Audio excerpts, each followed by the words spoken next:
Ladies and gentlemen, again this evening, the Daily Classic has the pleasure of presenting to you the world's most eminent criminologist and crime commentator, The Shadow. Okay, you're on the air. The Shadow speaks, bringing to you the latest news in the world of crime, prevention, and detection. This afternoon, a crime was committed which brought only tragedy to the perpetrators. 3 young desperados held up a bank and escaped in their car. The police quickly picked up their trail. There was a running gunfight between bandits and police, which finally resulted in the 3 misguided young men plunging to their death. Once again is proved the truth of that old adage, crime does not pay. Well, friends, we have a distinguished visitor in our midst, but the news won't make the society page. Honest John is back in town. Honest John is one of the last of our old-time safecrackers. So if your strong box blows up with a loud bang, don't think it's the 4th of July. It may be old John celebrating his release from what he probably calls the big house or stir. Let us hope that the police commissioner Weston, whom we hear never misses one of our broadcasts, will keep an eye on Honest John. Hi there, Commissioner. Memorandum to Detective Bureau. Check on Honest John. Yes, Commissioner. Ladies, here's a little incident which proves that silence is really golden. Last night, bandits entered George Ward's furniture store. Mrs. Ward was alone in the place. The good lady was so frightened she couldn't talk. At least, that's what the bandits... It's too bad something don't scare him so bad that he can't talk. There ought to be a law against guys like him shooting their mouth off within the city limits. But still, Mrs. Ward refused to say a word. At the point of a gun, they took from the cash register a $1 bill and 1 thin dime. The moment they'd gone, Mrs. Ward calmly removed a $100 bill from her mouth. Witnesses took the license number of the car, 3Y-41-37. I'll repeat that, 3Y-41-37. Did you make a note of that? Yes, sir, I did. Last night, young Michael Nolan took his pretty fiancée, Dorothy Walsh, for a drive along the scenic highway overlooking the city. With a bright lover's moon overhead, they stopped to enjoy the view and to romance. Today, police discovered their bodies in Nolan's car and are holding a transient named Miller for the murder. Well, you can't go in now, miss. The Shadow's on the air. Oh, but I'm Phoebe Lane. Sorry you couldn't get in there if you was Calamity Jane. But I'm working for the Shadow. Well, I'm the Shadow's shadow. Well, then just fade away, will you, please, lady? But I've got important news that must go on the air right away. I've got it all written down here. Look at it.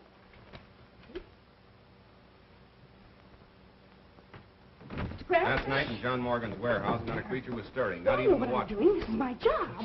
As Robert silently jimmied a window, they were greeted by cries of, "Get out, get out." They did. An hour later, when police stopped to investigate the open window, the parrot was still screaming, "Get out, get out." Ladies and gentlemen, there seems to be a slight disturbance in the studio.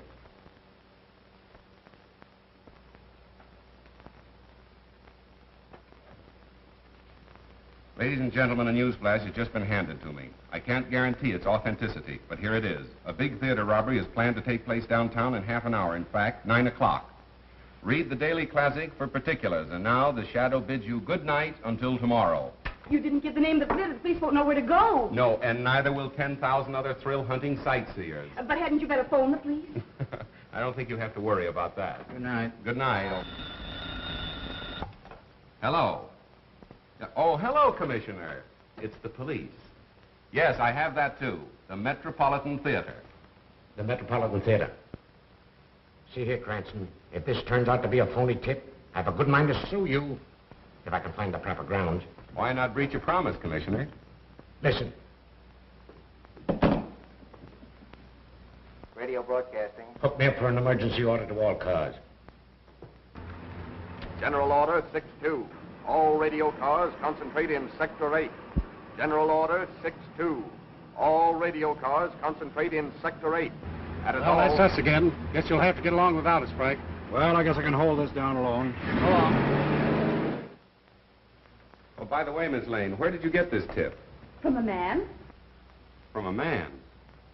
Well, who was it? Don't you know his name? No, but he had an honest face. Would you mind giving me some little hint about how you met this honest face? Well, there was an automobile accident. And suddenly I remembered I was a reporter for you. So I stopped and asked the people their names and addresses and things. And one man said, I can't give you my name and address, but I can give you a big story. And he did. That's what I'm afraid of. He said the Metropolitan Theater will be robbed tonight at 9 o'clock. Daylight saving or standard time? Goodness, I forgot to ask him that. And you had me put that choice morsel on the air. Well, he was so sincere, and he had such an honest face. Well, you better spend more time awake. How did she get in? Well, I tried to stop her, but she scratches. Well, sir, did you hear that pipe dream I just had on the air? Yeah, where did you get it? A man told her. Told who? Phoebe Lane, the girl you wished on me, the honor student of college journalism. Say, will you get her out of my hair and put her back on the household page where she belongs? Not a chance, Cranston. She said she's all fed up with recipes and household hints. She wants to be a real reporter. Oh, I see. Romance and adventure stuff, huh?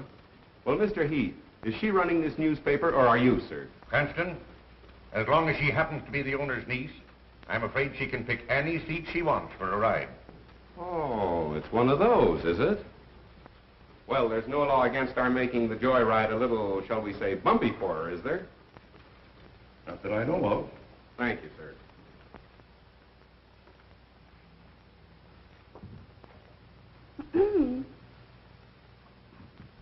Ladies and gentlemen, this is Phoebe Lane, the real brains of the Shadow, who thinks he knows all about crime.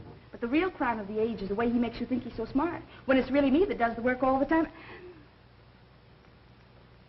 Hello. I didn't see you. That's quite evident. I didn't mean what I said, Mr. Cranston. I hope you can forgive me. I wish I could forget you. Oh, if you think you're going to have Metropolitan Theater robbery without me, you're crazy. That is my story. Wait for Phoebe. Hello, Mr. Cranston.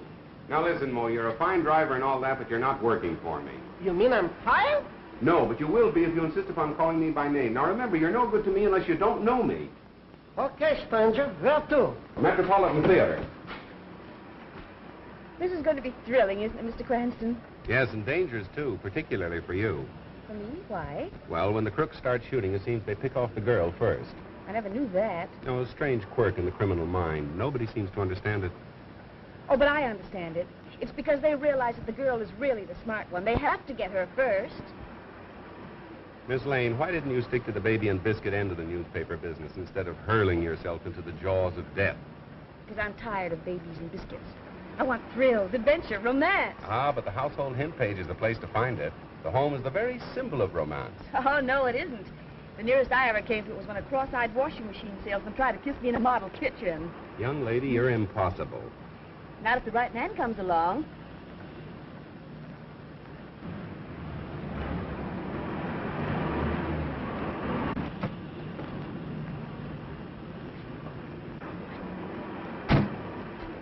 Hang around a while, Mo.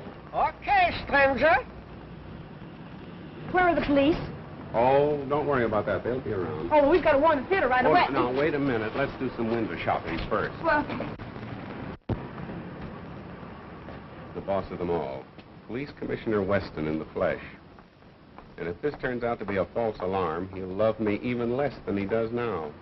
oh, but I'm sure it isn't because he had such an honest face. Scram.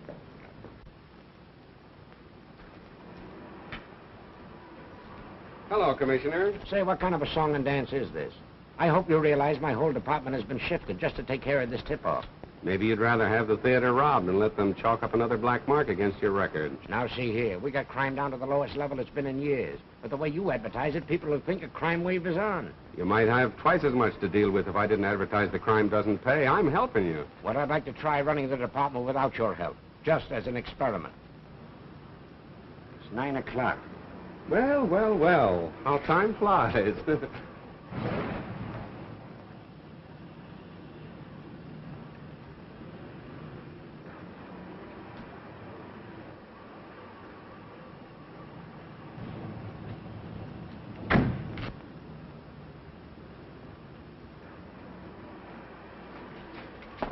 What have you got there?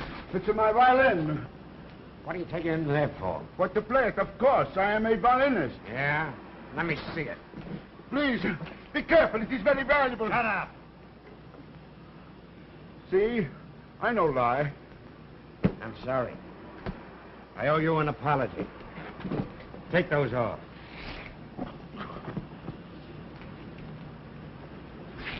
I ought to send you to jail for life for bringing me out on such a wild goose chase. I didn't invite you. You crashed the party.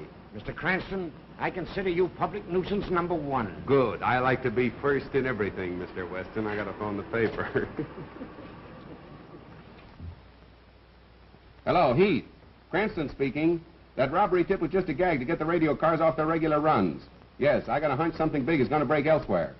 Better hold page 1 in my column for remake. Oh, and have Burke stand by. Yeah, so long.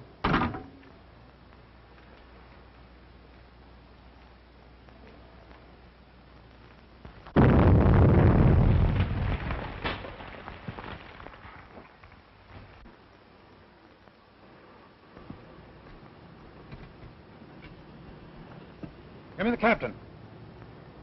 McCabe reporting, sir. Explosion in 93 Madeira Drive. Yes, sir.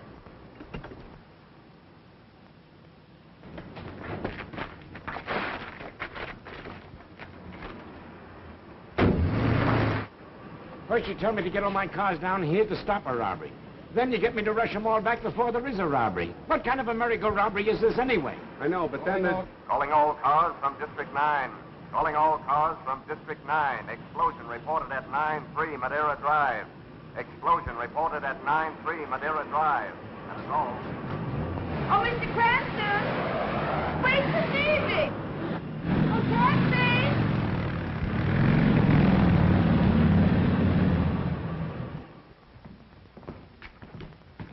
Mr. Cranston, kindly keep your fingerprints to yourself. Riley, take the door. Have you searched the house? Yes, there's no one else here. What, no servants?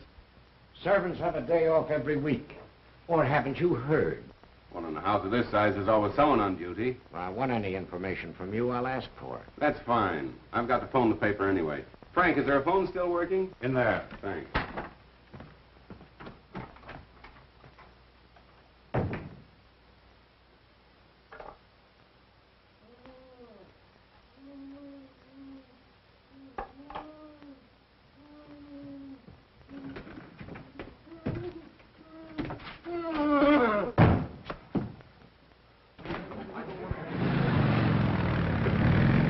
Thanks for the ride, mister. Don't forget to look for your name in the paper.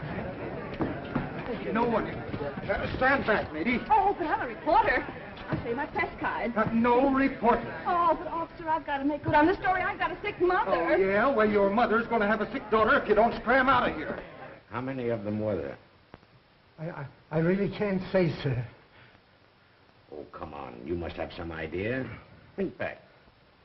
I think there was only one, sir. I was grabbed from behind. Oh, I'm so shaky, I think I'd better go to bed. All right. Thank you.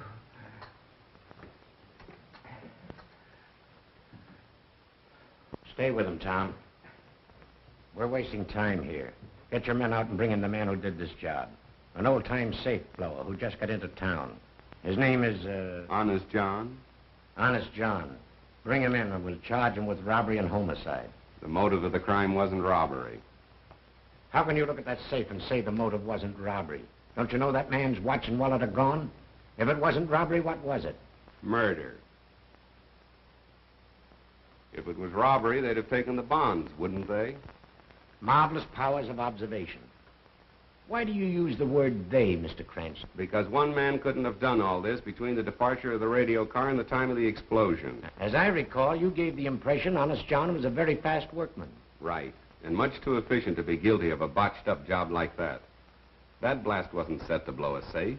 It was calculated to kill whoever opened it. I say you're wrong. That's great. I'll see that your opinion is given its proper unimportance in my column tomorrow. There won't be any shadow column tomorrow. Oh, no? No, and for a long time to come. Inspector, kindly file this gentleman in one of our steel cabinets, somewhere out in the stick. On what charge, Commissioner? Material witness. Thanks for being the first man on the scene of the crime. You certainly use your brain, Mr. Cranston. I wish I could say the same for you, sir. Oh, never mind those things. I don't go in for flashy jewelry.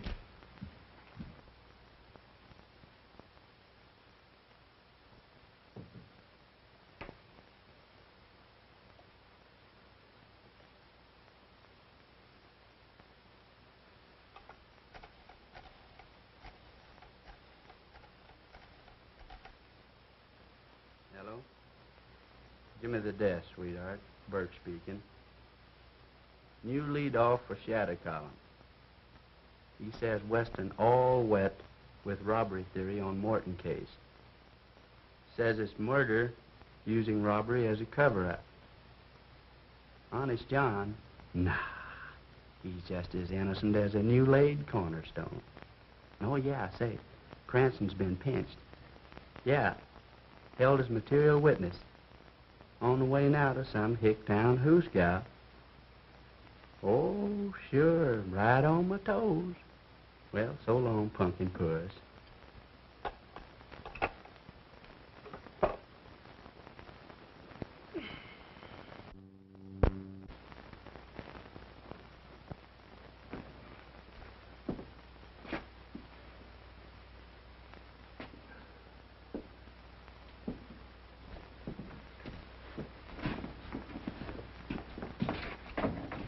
Take it easy, boys. I only want one of you for traffic court. You. Say, officer, I'm sure the judge wants to see me first. Ah, go on back and sit down. I know who to let out and who not to. But I've got to get a message to my folks. Now, if you help me out, I'll take care of you. Take care of me? I'm taking care of you. Come on, get out of here.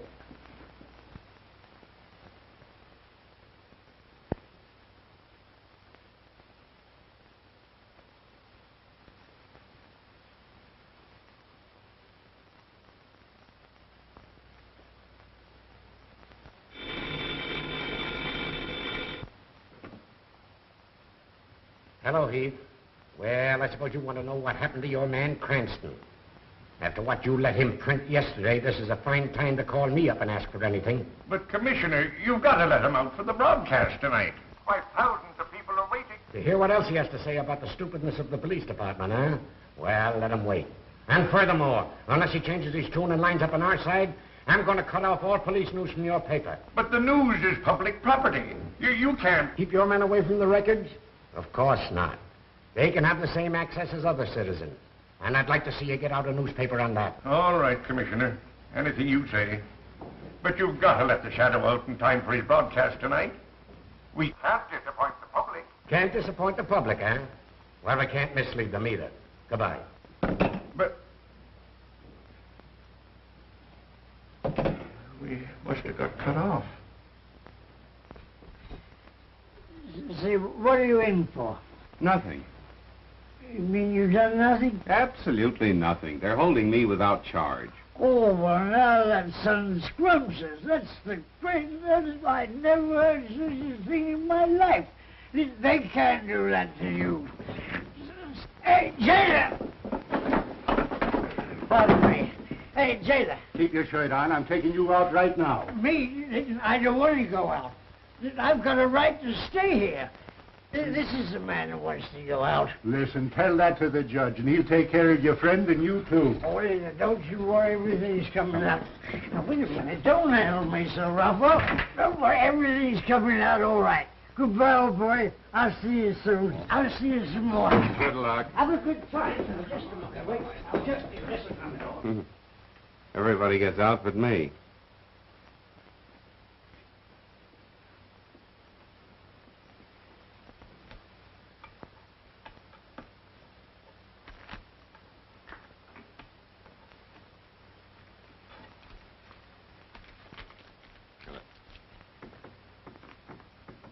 When you get out, make a phone call for me, will you? Sure, fella. I'll give you the number of the paper I'm working on. You call them. Come on, you. Yes, sir. I don't mean you, I mean you. Me? Yes, you. Yeah, your girlfriend's here with a habeas corpus, and that lets you out. Oh, good luck, pal.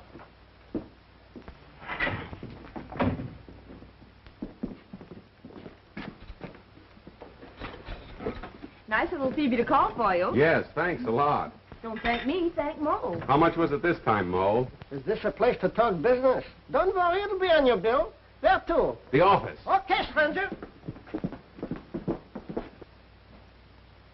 Well, where is Cranston? Well, he must be here. Well, he goes on the air in a few minutes. Well, where is he? You looking for me, sir? With millions of people about to tune in on your broadcast in a few minutes, I should worry where you are. You don't think I'd miss an opportunity to pay my respects to Commissioner Weston, do you? Now look here, Cranston. You've got to lay off Weston. I see. He's been sticking a knife in me with one hand and patting himself on the back with the other, and you fell for it. You're smart enough to report crime without deliberately antagonizing the entire police department. Well, I try to take care of myself.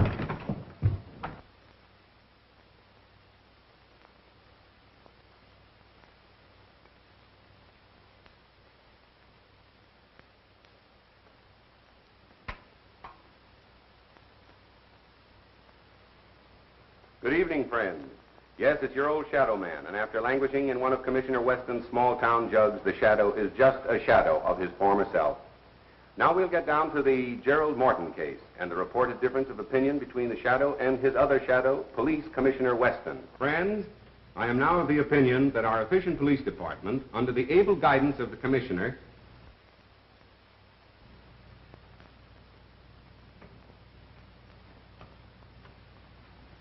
Ladies and gentlemen, an emergency has arisen in the studio, and we must pause briefly for station identification.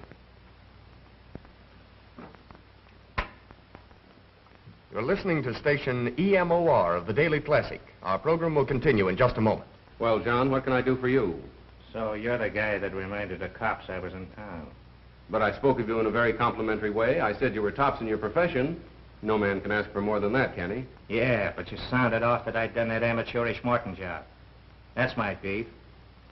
Now listen, when I was cracking safes, which I ain't no more, I was so good I could lift the door off, lay it on a blanket as gentle as a mother's kiss. I know that, my friend. I ain't no friend of yours. Now, you turned the heat on me, and you're going to turn it off, see? Now, go ahead. Start talking. Tell them who really done that job. Go on. Right into that microscope. But I don't know. If you can't think of anybody else, tell them you done it.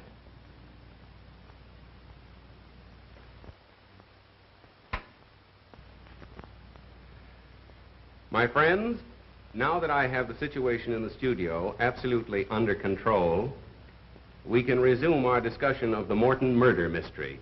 Why was Gerald Morton murdered? He is said to have been a good man, a charitable and benevolent man, a man without enemies. But although Mr. Morton's character seemed almost too good to be true, other men, supposedly paragons of virtue, have met violent ends, and investigation has developed some extremely unsavory facts. If my own investigation should develop a hidden side of Mr. Morton's life, I shall tell you all about it tomorrow. Well, what about me? I can now inform the police commissioner that Honest John is absolutely innocent of the explosion which caused the death of Gerald Morton. As a matter of fact, John, that job wasn't up to your usual professional standards, was it? No. I done better than that when I was still wearing short pants. Surely. Now, I ain't squawking about the cops pinning a murder on me, but when they tries to hang an amateurish job like that Morton blow up on me, I resent it, see? Naturally. I'll get him. Take a general order. Effective immediately. There you are, ladies and gentlemen. You just had the pleasure of hearing Honest John in person. You mean I was on the air? You were, John, and thank you.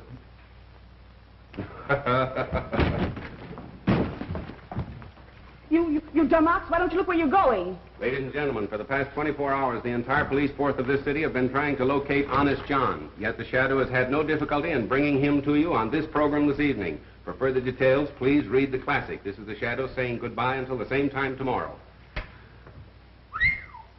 Here's everything ever published on Gerald Morton. Now, let's get busy. No, well, let's not. Well, what are you going to do? I don't know. You mean you don't know? That's right. The Shadow doesn't know. Have one? I tried it once and it made me dizzy. Oh, so that's what caused it. Good night. Good night. This case is getting to be a bore. Why don't you hurry and make something happen? Miss Lane, when lightning is about to strike, one doesn't try to hurry it. Well, nice going, Cranston. You fixed things up just dandy. Now Weston is shut down on all police news, all fire news, and all hospital news. From now on, it's no news for us. Splendid. No news is good news, they say. And that Honest John gag. What is the idea of staging that stunt with a dumb stooge? Mr. Heath, that was no stooge. That was Honest John himself with a gun at my head. You mean the man that just went out? Miss Lane wants excitement, but doesn't know it when she bumps into it. I don't care if this does make me dizzy.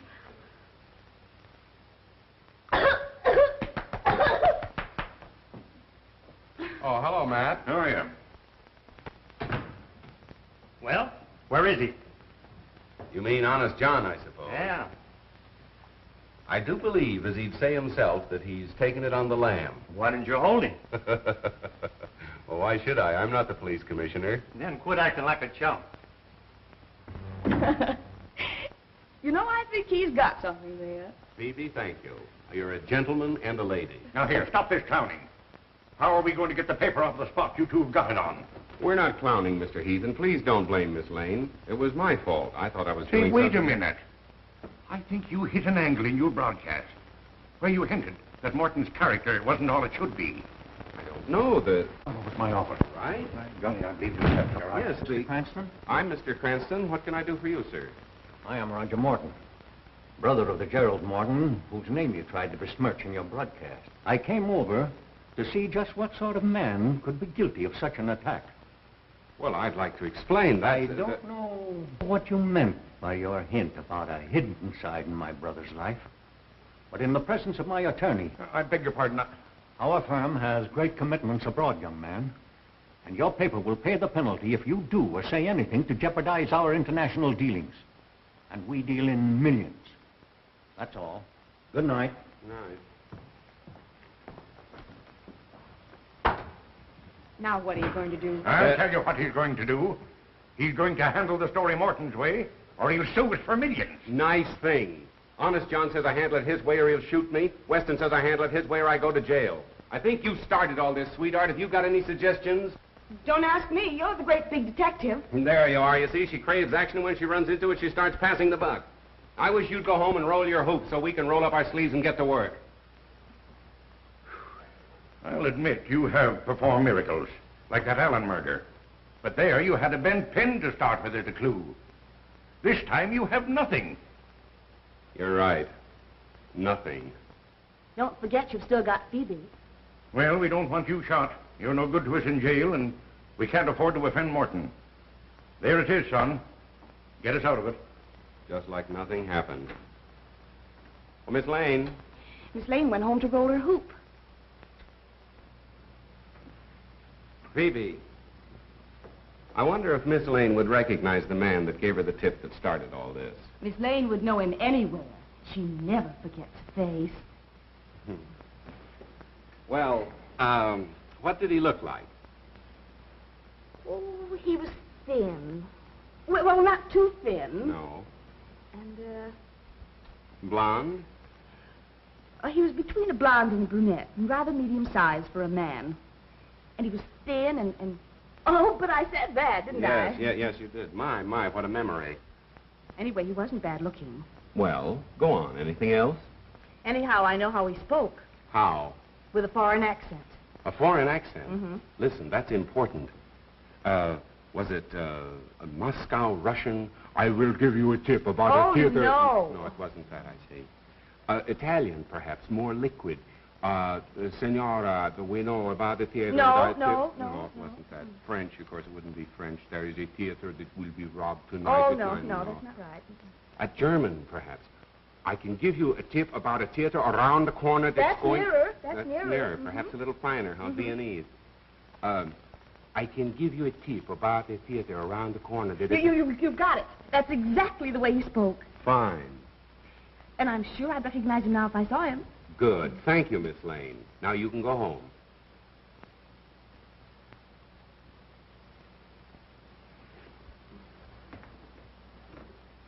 Oh, wait a minute. Let me finish before you go away mad. Go home, put on your nicest dinner dress, and I shall call for you between 9:30 and 10 o'clock. You mean I'm going to be wined and dined for remembering his accent? No, sweetheart. The idea is to find the man. I don't get it.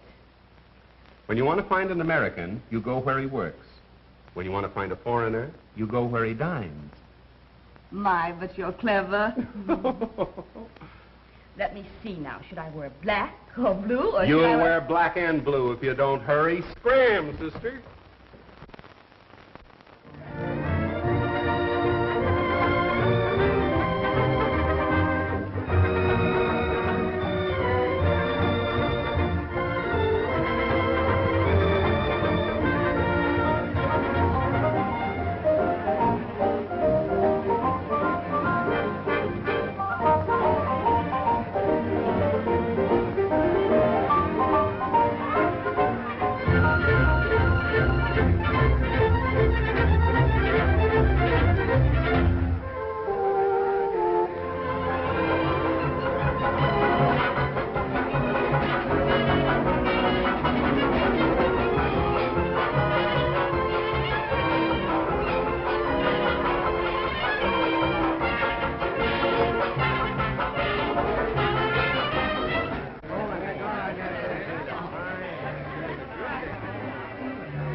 More caviar for madame? Oh, no. No, if I eat any more of that buckshot, I'll pass out. Don't you dare pass out until we find that man. Buckshot?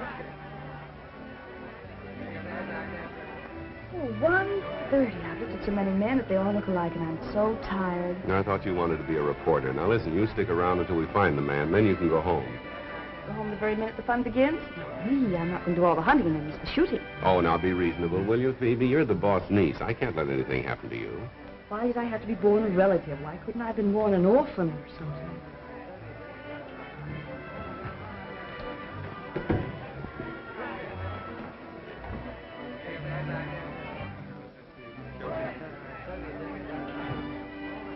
What? There he is. I thought you said he was good looking.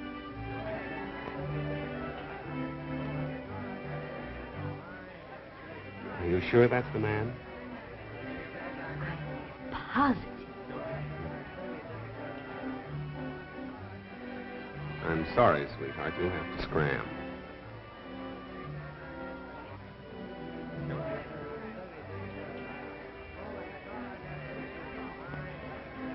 Oh, hello. Oh, I am sorry. I have made a mistake. You are not my old friend, Captain Litzman, as I thought. My mistake was a natural one. You know, I have not seen Litzman since we flew together in the war. I see you are an ace also. May I know the name? Mine is Stolsky, Baron Stolsky. I'm called Floto. And this is my friend Starkov. How do you do?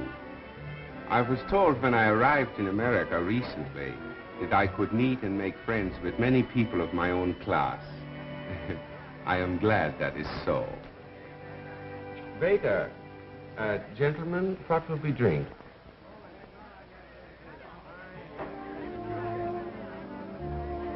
Lasso 26. And make sure it is 26, please. Très bien, monsieur. You know, Hello, darling. Well, aren't you going to introduce me, precious? After all, I am your wife, you know. Or do you? Oh, yes. Forgive me. Baroness Stolsky. May I present Mr. Floto, Mr. Starkov, my new friend. How do you do? How do you do? Thank you very much. For a recent arrival in America, as I say over here, you must be a fast worker to have married so charming a girl so soon. Well, it was a whirlwind courtship. We met on Wednesday, I proposed on Thursday, and well, we were married on the Statue of Liberty. You met her through her newspaper work? Newspaper work? Yes. You're a reporter for the Daily Classic, are you not? Why, no, there must be some mistake. Why, I'm just not clever enough to be a reporter, am I, darling? No, darling. Pardon my mistake. America is a land of women so beautiful. They all look alike. Sorry, monsieur, cannot save you. The bar is closed. It's after closing hour. Oh, that's too bad. I had counted on talking over old times with you. But my apartment is never closed. Come, we'll go and have a drink and chat before we break up. I'm afraid we cannot join you. You know, the Baroness never keeps late hours. Oh, but one evening won't matter, darling. We'd be delighted to go. Come on, dear.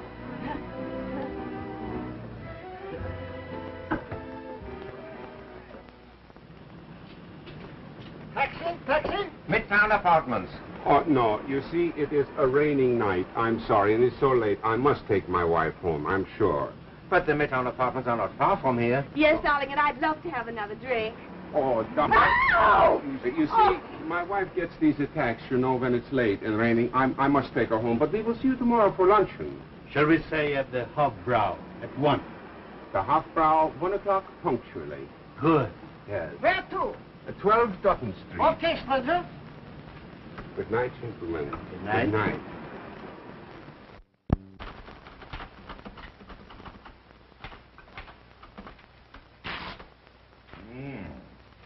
You ought to let this coffee write your column. It's strong enough. Good strong coffee for a strong, silent man. How's this? The Shadow says that his statements over the air yesterday regarding the character of Mr. Gerald Morton were unjustified, and those statements are hereby withdrawn with due apologies to Mr. Morton's family. Yeah, but you'll have to apologize to Commissioner Weston. Let's not go overboard in our enthusiasm for whitewashing ourselves. But you've got to square the paper with Weston. Tell how it happened. Describe the scene. You with the mic and Honest John with the gun. I was afraid you'd be expecting that, so I wrote it last night. But I don't like it. My apologies to Commissioner Weston. Perhaps he's right in his belief that Honest John is the killer. My statement on the air that the man was innocent was made while John himself was holding a gun at my head.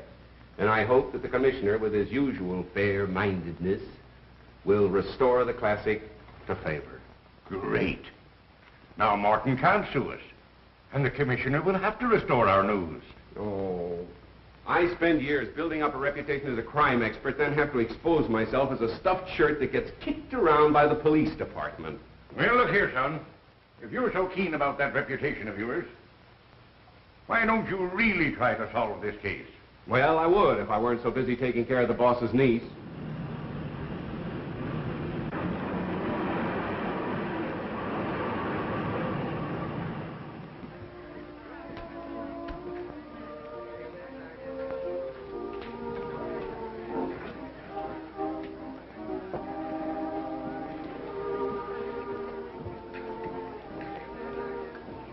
Well, did you check? Who is he? The Shadow, the criminologist. He is not to be taken lightly. Neither were the best detectives of Paris, London, New York. Yet, here we are. An amateur.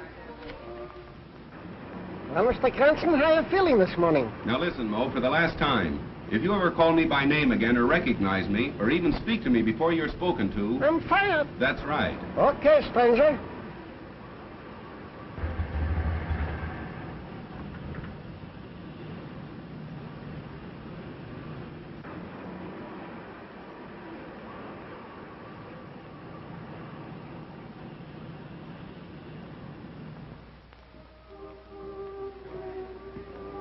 I wonder where our friend Mr. Cranston is.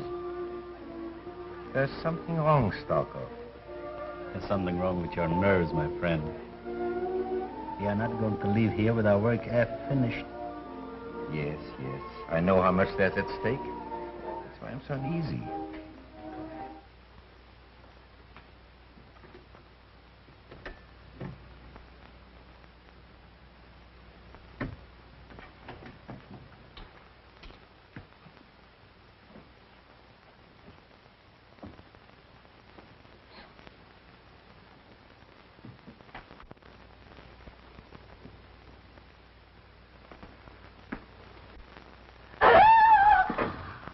That's right. Tell everybody we're here. Suppose Floto or Starkov would have been behind this door instead of me. Oh, but they couldn't be. They're both at the restaurant. And I thought you'd be there having lunch with them, too. Oh, and this would be a good time to do a little detecting. Uh-huh. Well, for once you had a good idea. Well, come on, let's get busy and look for the clue. So you've got a clue, have you? Why, yes, the watch and the wallet that were missing from the man's body. And where do you suggest we look for them? Well, my mother always used to hide things under the mattress, and... Oh, if we could only find a teapot, I'm sure it would be in there. Well, then all we have to do is find a teapot. Uh-huh, come on, let's get started. Telephone, Mr. Floto.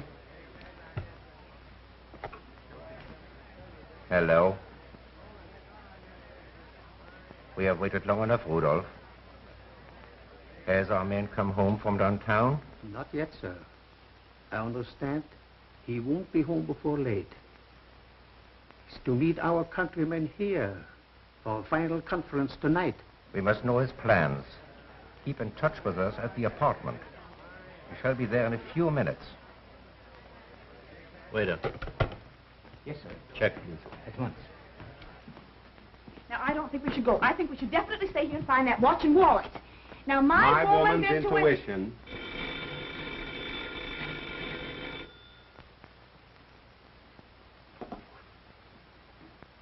Hello? This is Floto.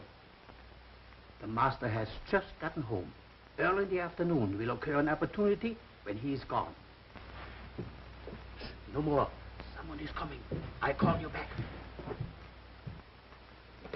What's happened? Just a minute. Operator, can you trace that last call to this number, please? But it's important. Oh, I see. Thank you. Are they going to trace the call? Oh, they can't trace a call on a dial phone. What are we going to do now? Well, wait till he calls back. Till who calls back? The fellow I just talked with.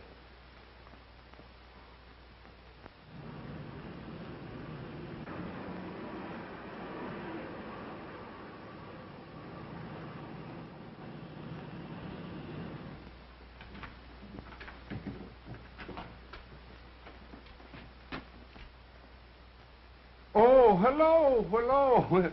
We were afraid we had missed you. We've been waiting and waiting, haven't we, dear? What are you doing here? Well, we came for the luncheon. But the appointment was to have luncheon at the restaurant. Oh, how stupid of me. You know, I'm afraid last night when we made the appointment, my mind wasn't on it. You know, my wife had that attack. I trust she's better now. No, I'm afraid she's even worse. Aren't you, dear?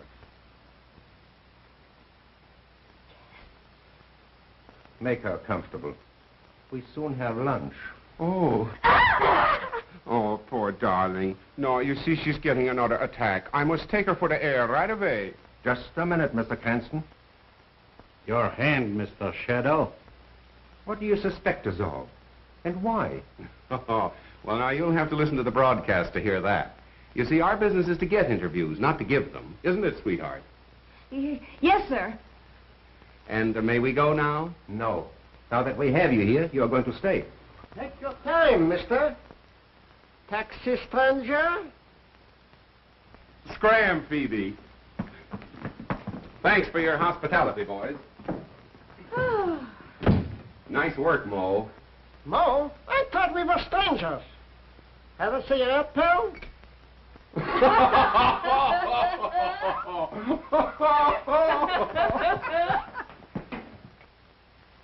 He will not go to the police. What makes you think so? Because he prefers to work alone. Hello.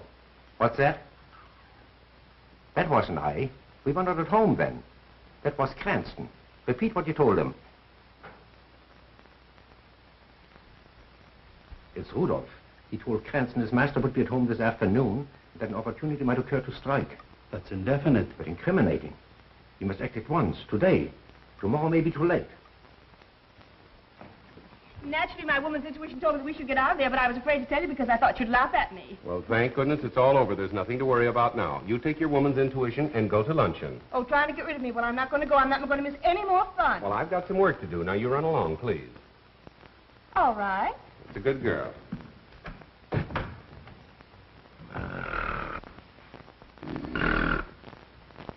Bert. Bert. Bert. Bert. Come on, get up and get going. Where to?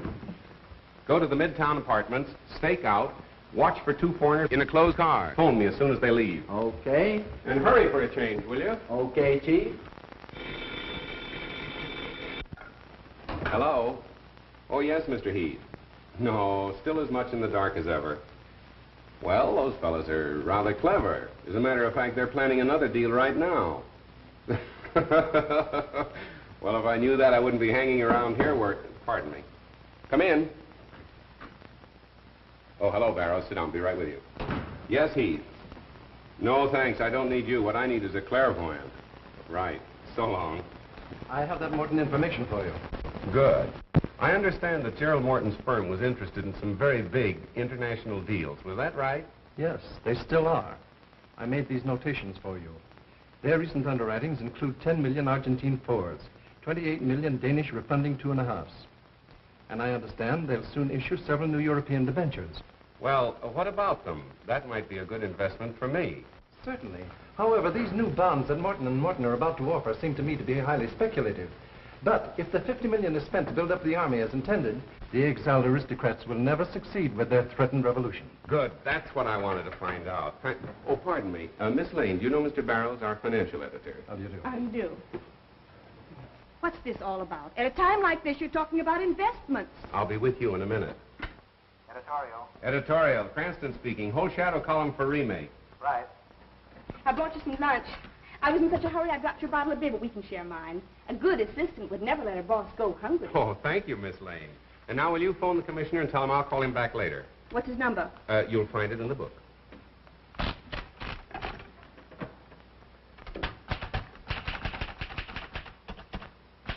L A 6 7 2 4 9.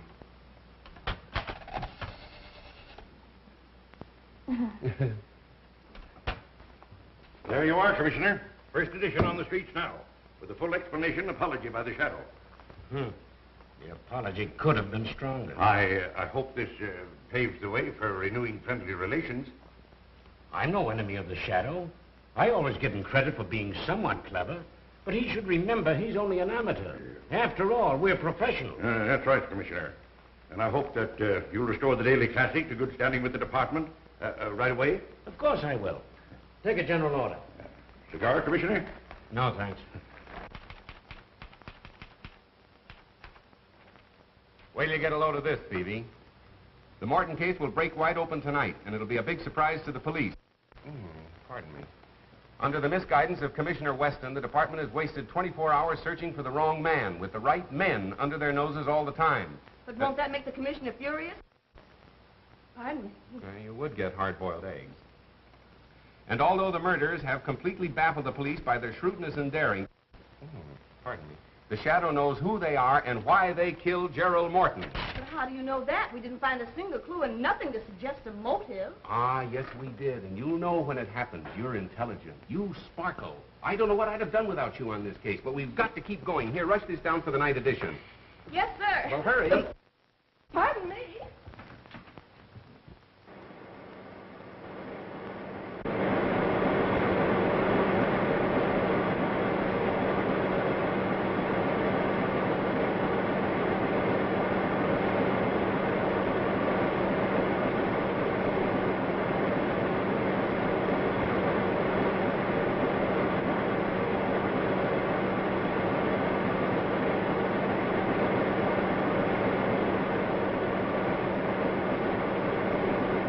Told you not to fight Weston. You ruined the paper with your grandstanding. Even if you have added 100,000 new readers to our circulation. Maybe you're right. Maybe I did pull a boner. I did it to keep the confidence of our readers, to prove that we've tried to expose stupidity wherever it exists. For years, we've been trying to educate them and their children to obey the law. Now, maybe you're willing to undo all the good we've done, but I'm not, Mr. Heath. Well, neither am I. But I've got the paper to think of. Suppose you're wrong in this case. Why, they'll laugh you out of town. What if you don't solve this murder this afternoon? Then I'm through, washed up. No more shadow column and no shadow. But if I'm right and Weston's wrong, he's the one that has to change his tune. He'll have to work hand in hand with me, and between the two of us, there'll be so little crime in this city, it'll be a crime. That's the spirit. Now you're talking. Yes, sir. I makes 4 straight passes right in a row. Then I picks up them dice again, breathes on them, and I said, come on, baby, Papa needs the dough. And right there, the little cop comes along. Oh, man.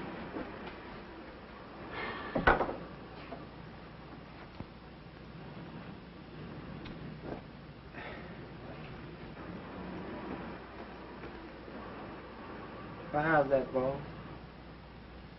A boss?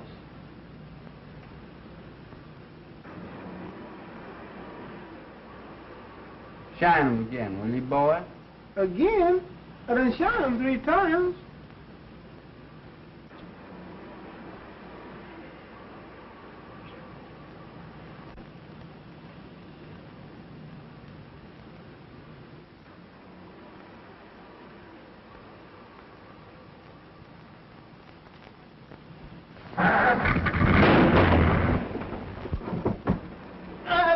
that, boss. You better put that in the wheel and kill somebody.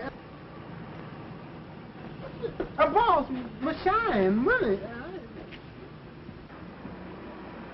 We'll have the usual introduction, and then naturally work out the theme that crime doesn't pay.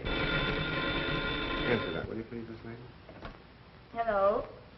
Yes, this is Mr. Cranston's office. Who shall I say wishes to speak to him? I can't hear you. Oh, I'm so sorry. It sounded just like you were yawning. Oh, I know who that is. I'll take it, thanks. Hello, Burke. Yes, what's up? Bag and baggage, huh? Which way do they go, west? Never mind how I knew. Yeah, so long. I've got to run. Now, if you want to help me, you'll stay here and finish those notes. Well, you're just trying to get rid of me. No, not at all, really. If whether or not I go on the air tonight as advertised depends absolutely upon you. Now, you wouldn't let me down, would you, pal? You bet I won't, pal. All right, so long. Hello, Splendor. Hello, 896 Clover Road, and hurry. Okay, Mr. Cranston. Mo, you're fired. I've warned you a dozen times. Yeah, and I warned you once. Get in. You two, in the first break you make, you're driving a dead passenger. I know I did you wrong, John, but I'll square it later. I'm in a hurry now. Let's talk it over some other time. There ain't gonna be any other time for you, buddy. You can't laugh this off. My apologies to Commissioner Weston. I'm now convinced that he's right in his belief that Honest John is the killer. Oh, that's only the first edition. I had to red apple the commissioner. Wait till you read the final edition. This is the final edition for you, buddy. Just a minute. Another move like that, and I'm gonna let you have it right here. I was only reaching for a cigarette. You got a cigarette, driver? I got you covered now, pal. Well, suppose you left the pen, and you want to go straight. You come to town looking for an honest job. What do you get? A bum murder rap hung on you. You really want to go straight, John? On my word of honor. Have a cigarette. Well, now go ahead and plug me. Anybody dumb enough to fall for that one's got it coming.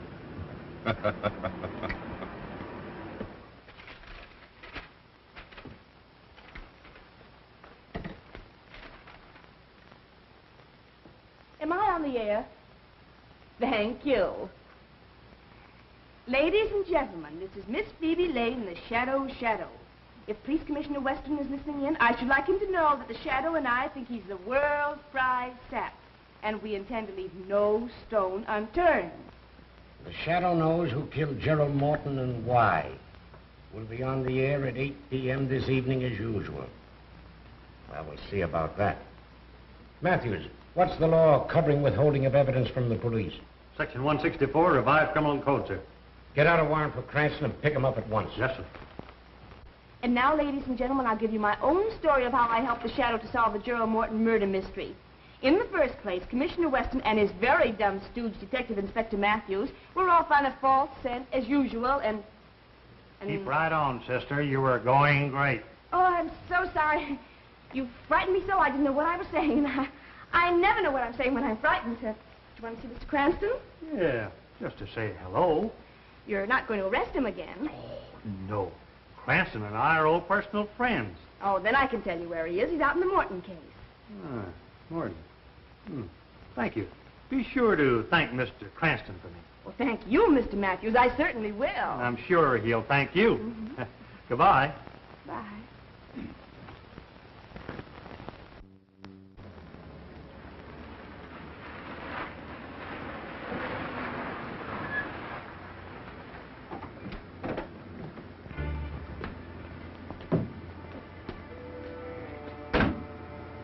Remember your instructions, Stefan.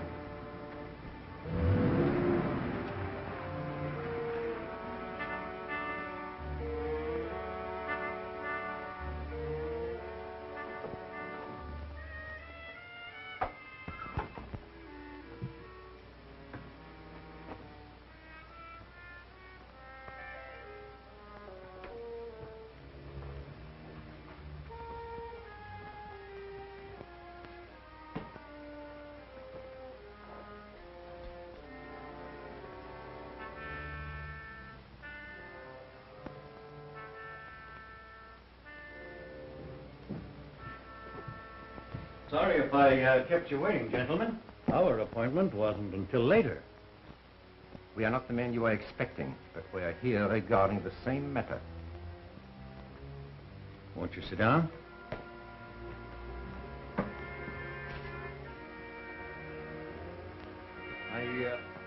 Really, there's no need of that.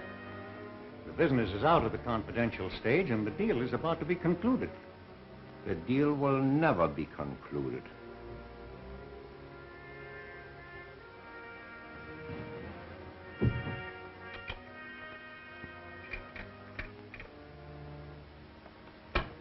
You will kindly take out all negotiable bonds and securities and any large amount of money.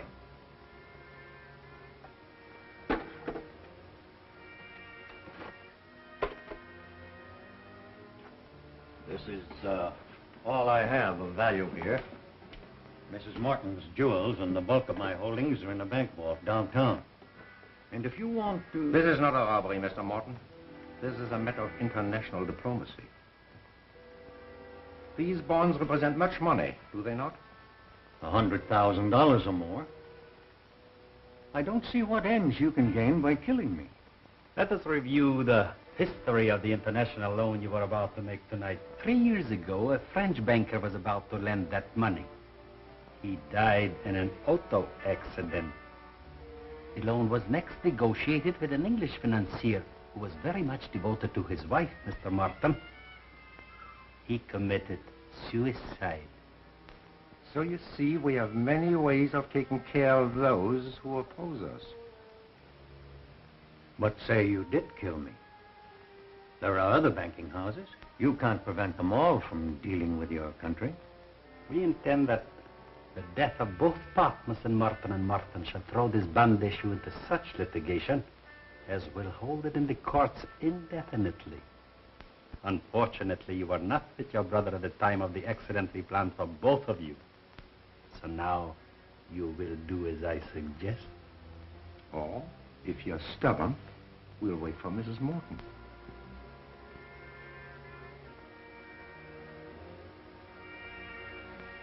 What do you want me to write? The death of your brother will make necessary that you account to his estate for your interest in the firm, will it not? Of course. Good. We take these. Your accounts are 100,000 short. You are faced with exposure as a faithless partner, as a thief of your brother's money. You understand? Now you know what to write, Mr. Morton.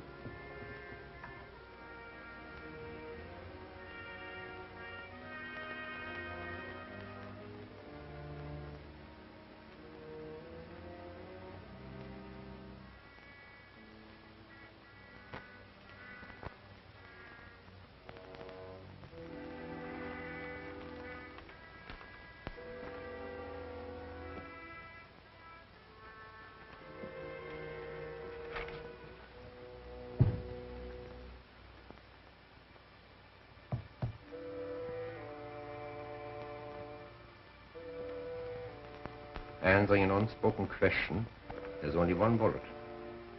But there are two of us.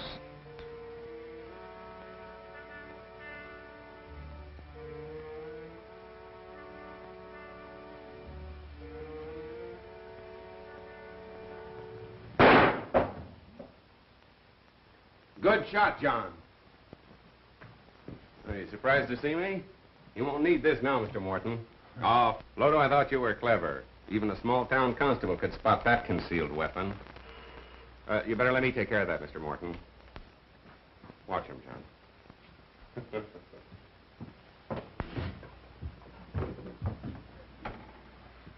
Oh, hello, Matt. Hello. How did you get here? Weston sent me out to pick you up. You're under arrest.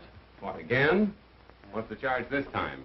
Withholding evidence in the Morton case. As usual, the commissioner's late. Hey, you!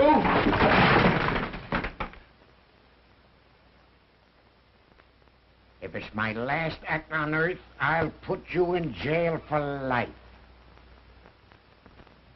Okay, you're on the air. The Shadow speaks, announcing that the Morton case has at last been solved and the murderers are now in the custody of our able police. This has been one of the most baffling cases in the Shadow's experience, a case without a clue. Murder is too clever to be caught by ordinary methods, and had it not been for the able cooperation of the police department, the case would still be unsolved. I have already handed Commissioner Weston a bouquet today. But now I wish to do so publicly, and to compliment him for his shrewdness in causing the killer to think he and his men were following a false clue. As a result, the murderer and his accomplices were later taken in the act of attempting the life of Mr. Roger Morton. For the complete story, read the Daily Classic. And now, my friends, I'm going to ask Miss Lane, the lovely young lady who assisted in the solution of this crime, to tell her own story. Ladies and gentlemen, I give you Miss Phoebe Lane.